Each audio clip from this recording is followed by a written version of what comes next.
Hi, everybody. It's Rebecca and Landon from Mormonish, and we have a very quick PSA, don't we? We do. We've got one of our favorite people, Rob Lauer. Rob Lauer is in the house. Woo!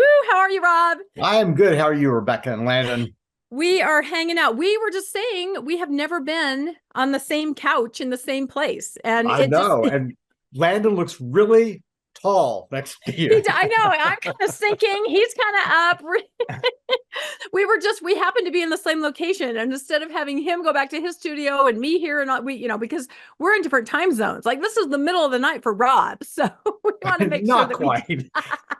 I'm a night owl anyway. So that's right. It's late. So why don't you just very quickly introduce yourself? We've podcasted with you before, but just really quick. And then we're going to get to our PSA, which we're so excited about. All right. I'm Rob Lauer. I'm former LDS for about 40 years. I'm now a Reformed Mormon. I was director of the Hill Cumorah pageant, graduated from BYU, and I'm a Mormon playwright. I write plays about Mormonism, and I wrote some ones decades ago that are sort of being rediscovered again because I guess they were a little bit ahead of their time as far as subject goes.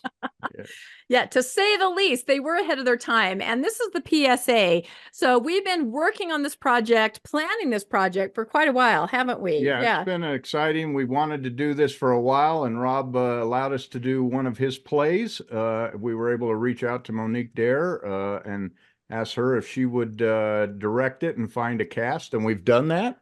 And we've got a cast. Does that make us producers? It does. I think producers. we're producers. This is incredible. But no, we've always thought that the arts and especially the theater arts were really important in the post and nuanced Mormon world. And so this is our first little foray into it. And we're hoping that there will be more. So basically what we're talking about is this wonderful play that Rob Lauer wrote called Beehive State. And instead of producing it as an actual production, that would be beyond our producer capabilities right now, we're going to do a readers theater, and we want to invite everybody that is in the Provo area. It's going to take place in Provo. Thrive Unite is this Sunday, the 17th, and that's going to be at the Provo Town Mall at a reception kind of center called The Reserve. Now that's during the day, and they were so gracious to allow us to continue using the space into the evening for our play. So there is absolutely no cost. It's at 6 p.m. Mountain Time, Sunday, March 17th, and it's in the Reserve in the Provo Town Centre. We just asked that people, if you are going to come, we're going to be recording this. So just kind of be in your seats, maybe by like quarter till, so that we can make sure we can have a, a clean start. And one of the most exciting things is that Rob is coming to Utah, and you haven't been here for a long time. Last time I was there in 2008, 16 years. Good grief. Yeah. So I'm really excited about that. Yeah. Yeah. No, so we have some activities planned around Rob being here. We're probably going to try to go out and meet the cast and all that kind of stuff. So we would just like to formally invite everybody to this, if you're in the area, to stop in, because why don't you tell us just a little bit about the play, what it is. It's called Beehive State. Both Landon and I have read it. We have attended the rehearsals so far. It is just getting better and better. Rob is just an amazing playwright. We have another episode with Rob. We'll link that in the notes here. And Rob is going to be on Latter Daily Digest talking more in depth about this. So we want everybody to check that out too when that comes out, I think, on Wednesday. But why don't you tell us about this play? We are really in for a treat for sure on Sunday the 7th. I wrote this play in 86, 87. It was sort of my denominational crisis after I left the LDS church. And I really wanted to explore Mormon polygamy. And this is about post manifesto polygamy. In 1903, it's a fictional family in Provo, Utah. They get together for Pioneer Day Parade. A husband with 3 wives, a bunch of children, but you only see 4 of them on stage. The oldest one is a son who is 24, teaches at BYU Academy. He's unmarried and really doesn't understand why he's not attracted to women. Of course, this would be in an age when people didn't have the vocabulary about sexuality that we have now. But the father announces that he wants to take a 4th wife, and the first 3 wives rebel because this is 13 years after the manifesto. But it explores what was really going on, and it explores the family dynamics in a family. It's not anti-polygamy. It's not pro-polygamy. It just looks at human beings doing the best they can, trying to live the principle, and how difficult it was.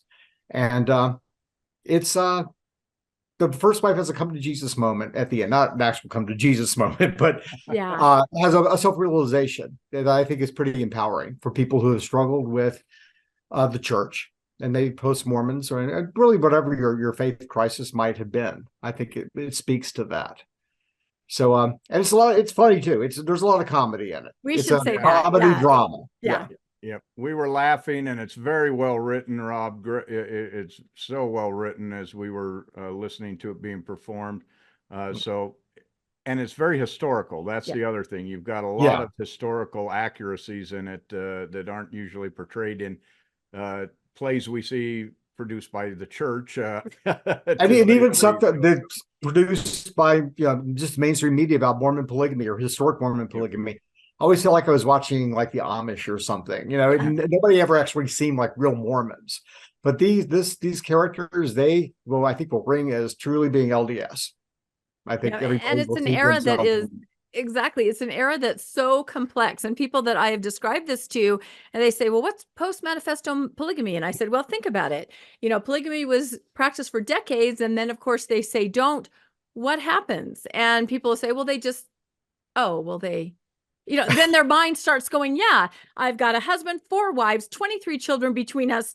What do we do? What do I do with That's these people?" exactly right. It's a very troubling time. It's a complex time. But again, as we said, this play has a lot of humor, very appropriately, shown in the play, because it's the human condition. It's a human family. Right. These characters are so well written. The women are so strong. I just love the way you write women, Rob. I love writing women characters. I really do.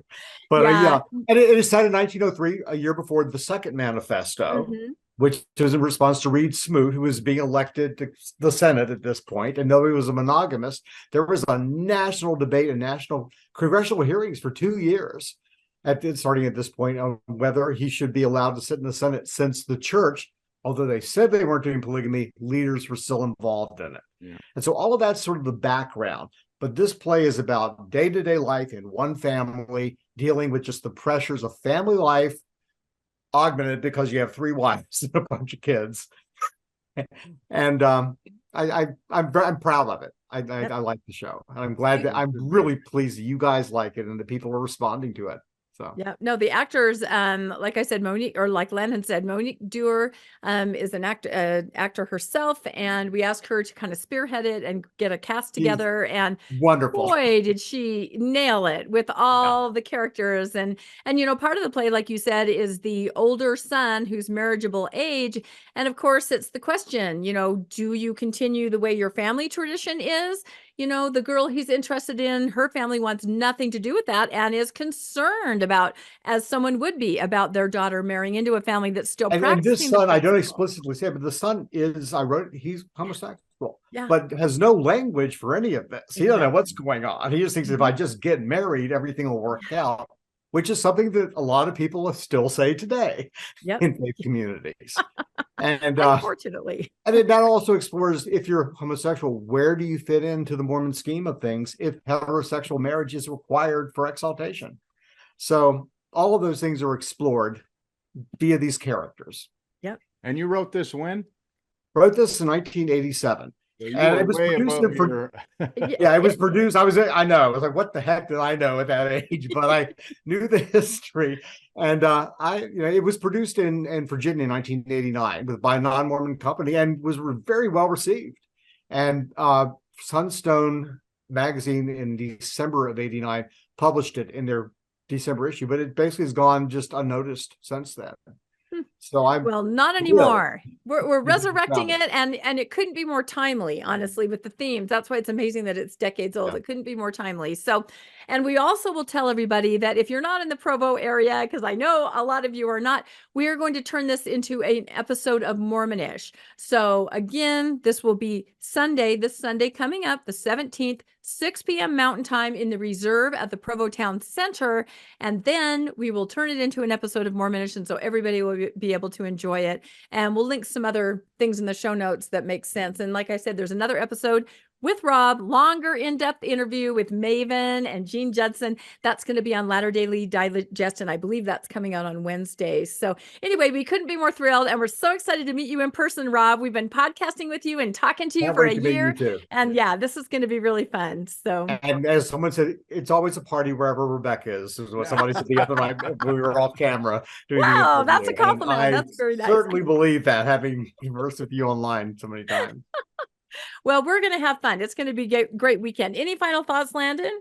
Just be there. This is your chance to be part of a post-Mormon production. Yep. Obviously, we don't have the money to do a play, so we're doing a readers theater. Yep. We hope this grows. We hope this can continue, and Rob's written a couple other plays, and I'm sure there's other post-Mormons out there who have put this kind of content together, and that's what we'd like to do, is kind of build a community that can produce this quality type of plays and music, art, whatever it might be. Yep, I think that's exactly right. So we're very excited. This was just a quick little promo. We will say, leave us a comment if you think you'll be able to attend, or if you're looking forward to the episode. Don't forget to like and subscribe to Mormonish Podcast, and you can always donate to and help financially support the podcast. We have links in our show notes to Venmo and PayPal, and also mormonishpodcast.org. And we do have something new.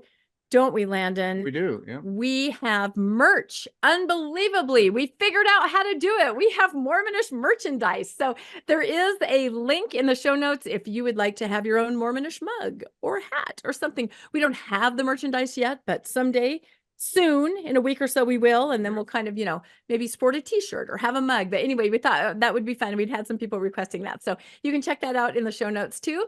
And we will see, hopefully, a lot of you on St. Patrick's Day next Sunday, and Rob too. So thank you so much, Rob. We'll see you next week. Bye, Rob. Thank you so much. Bye-bye.